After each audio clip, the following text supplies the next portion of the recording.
This story was sent to me by someone who wanted to stay anonymous. Whether it's true or not, that's for you to decide. But if you ever stay in an old hotel, pay close attention. Sometimes there's a floor you're not supposed to see.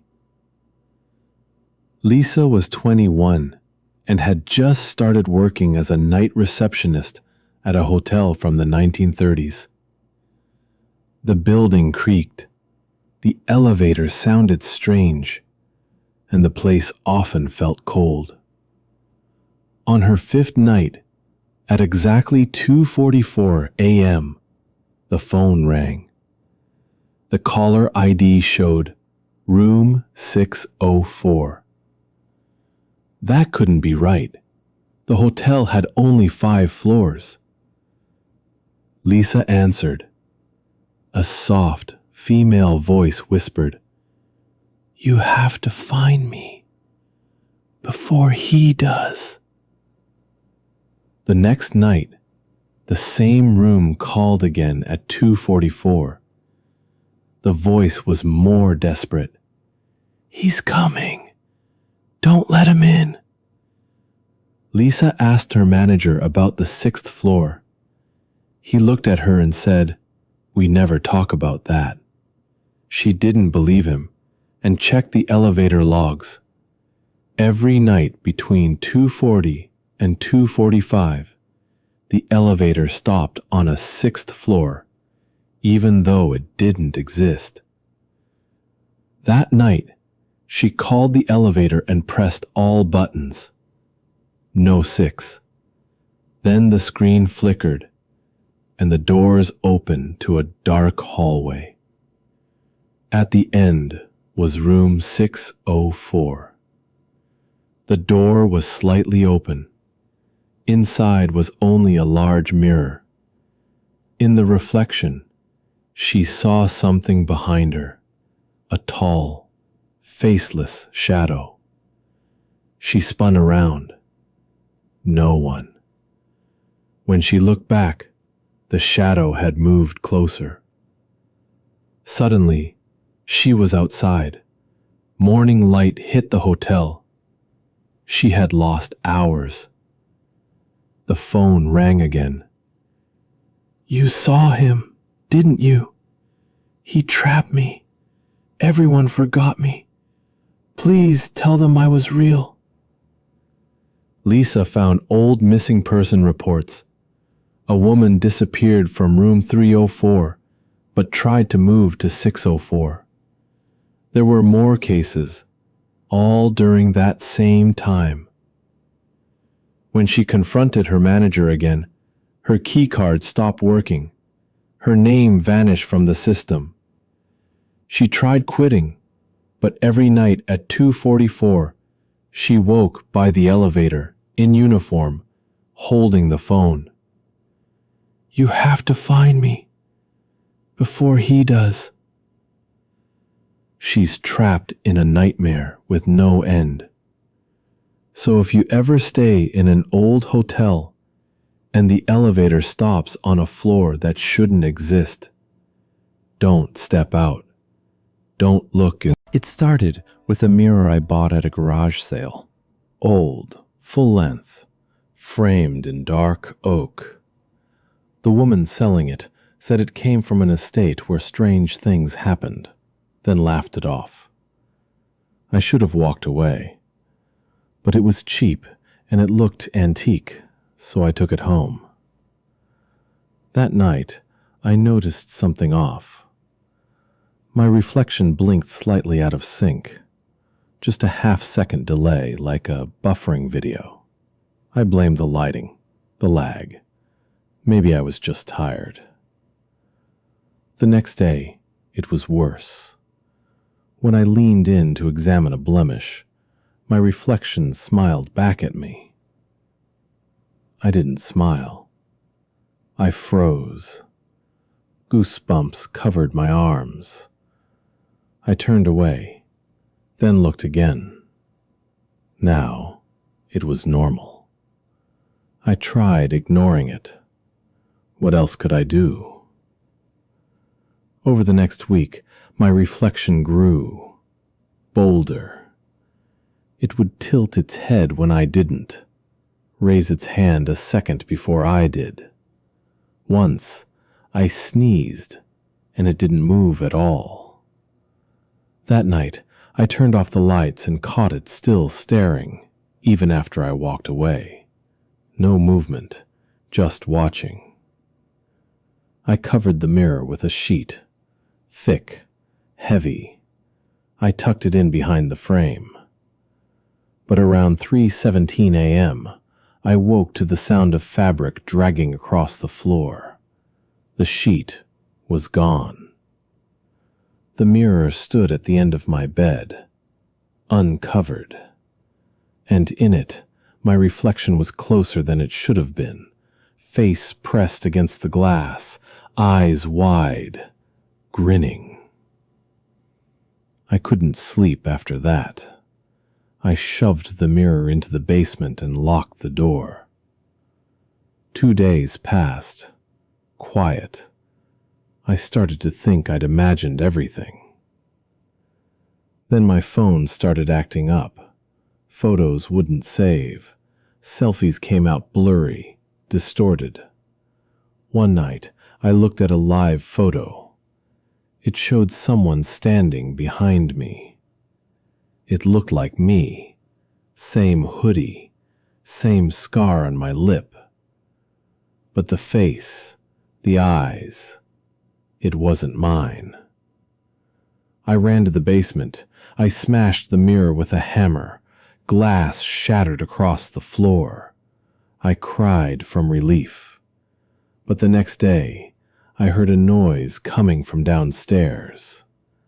I opened the door.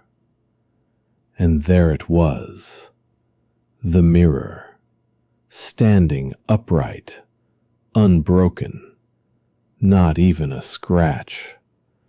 This time, the reflection didn't move at all. It just stared at me, still, silent. But its eyes, they weren't glass. They were alive. When I moved into the old farmhouse, I didn't expect much. Just space, silence, a break from the city. The first night, I heard whispers, faint, barely audible, coming from beneath my bed. I told myself it was the wind through the cracks. Old houses make noise. But the whispers weren't random. They were words. Don't look under. I froze. Maybe I imagined it. Maybe I was dreaming. The next night, I heard it again. Same voice, same warning. Don't look under. By the third night, I couldn't take it. I grabbed my phone, turned on the flashlight, and knelt down. Nothing. Just darkness. Then something moved. Fast. Far back, almost pressed against the wall. A pale face. Watching. Smiling. Its eyes weren't human. They were too wide. Too still. Like it didn't blink. Like it didn't need to. I screamed and jumped back. By the time I looked again, it was gone. I tried to leave. Car wouldn't start. Phone died. Even the lights flickered and dimmed when I packed my bags. That night, I pushed the bed into the hallway and slept on the floor. Still, at 2:46 a.m., I heard it, right behind my head. You looked. Now I can look too. I turned. Nothing. But the mirror in the corner, the old one that came with the house, was fogged, like someone had breathed on it from the inside. The next morning, my reflection didn't follow me. It stayed in place, watching. I smashed the mirror, but at night, I heard it again, from the floor. Under, under, under. I nailed shut every crawl space, covered every vent. I even tried sleeping outside once in the shed. But the whisper followed me. It doesn't care about walls. It doesn't care where I go.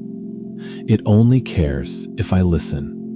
And worst of all, I do. But the whisper returned. Louder. Closer. I recorded it once, played it back in the morning. There was no voice on the audio, but there was something breathing, heavy, fast, from right next to the mic. The corners of the room feel darker now, like something's hiding just outside the reach of light, waiting. I haven't slept in 4 days. Every time I close my eyes, I see that face again. Under the bed, under the floor, inside the walls. It doesn't whisper anymore. Now it laughs. Soft. Maya had always dreamed of escaping the chaos of the city for a quiet life in the countryside. When she found the old farmhouse on the edge of town, surrounded by dense woods and rolling fields, she felt like she'd found her sanctuary. The locals warned her of strange noises and unexplained disappearances connected to the house, but she dismissed their stories as superstition. After all, old houses creak and groan. It was nothing more. Her first night there was eerily silent, until a faint scratching sound came from beneath the floorboards in the living room. It was soft, rhythmic, like nails scraping wood.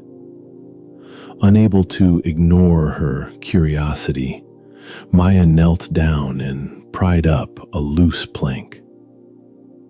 Underneath lay a narrow, dark tunnel, barely wide enough to squeeze through.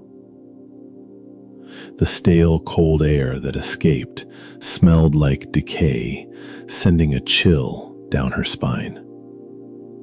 Summoning her courage, Maya grabbed her flashlight and crawled inside. The tunnel stretched deep beneath the house, walls close and suffocating. The temperature dropped sharply, and an oppressive heaviness weighed on her chest. At the tunnel's end was a small chamber cluttered with hundreds of old broken toys. Porcelain dolls with cracked faces, warped music boxes, and tiny wooden soldiers standing in eerie silence. Suddenly, a cold breath brushed the back of her neck. She spun around, heart racing, but the chamber was empty. Then, a faint child's whisper floated through the air, chilling and soft. "Stay with us." Panic surged as shadows flickered along the walls, moving just beyond the beam of her flashlight. The toys began to shift and rattle, their haunting laughter filling the chamber with a sinister echo. Maya scrambled back toward the tunnel entrance, but the passage twisted and stretched unnaturally, trapping her in its dark grip. Desperate, she screamed for help, pounding on the wooden walls, but her voice was swallowed by an endless void. Days, or perhaps weeks, passed in that darkness. When worried neighbors finally forced open the sealed floorboards, they found no sign of Maya. Only a cracked porcelain doll lay motionless on the dusty floor, its lifeless glass eyes staring blankly into the gloom, as if waiting silently for the next soul foolish enough to crawl beneath the floorboards. It started with a strange notification. Your camera detected motion at 3:08 a.m. That would be normal, except I live alone. I opened the footage. It showed me asleep in bed, but in the corner of the room, barely visible in the shadows, was a man. Still, silent, just watching. I paused the video, rewound. He wasn't there the minute before. He was just there. I searched the entire apartment. Nothing. Every door locked, windows sealed, no sign of entry, no forced locks. I thought maybe it was a glitch, a shadow, a trick of the light. But the next night, another alert. Motion detected, 3:08 a.m. Same time, same man, standing closer to the bed. I stopped sleeping, sat up every night, watching the camera feed in real time. But he never appeared live, only in the recordings, and always at the same time. I called the police. They found no one. But one of the officers looked pale after reviewing the footage. He asked, "Do you know him?" I said no. He whispered, "He knows you." I tried turning off the camera, deleting the app. Didn't matter. The video still showed up in my gallery, even when the phone was off. The man kept getting closer, first by the door, then at the foot of my bed, then right next to me. Last night, the video didn't show me sleeping. It showed me sitting up, staring into the lens, my mouth moving, but I don't remember saying anything.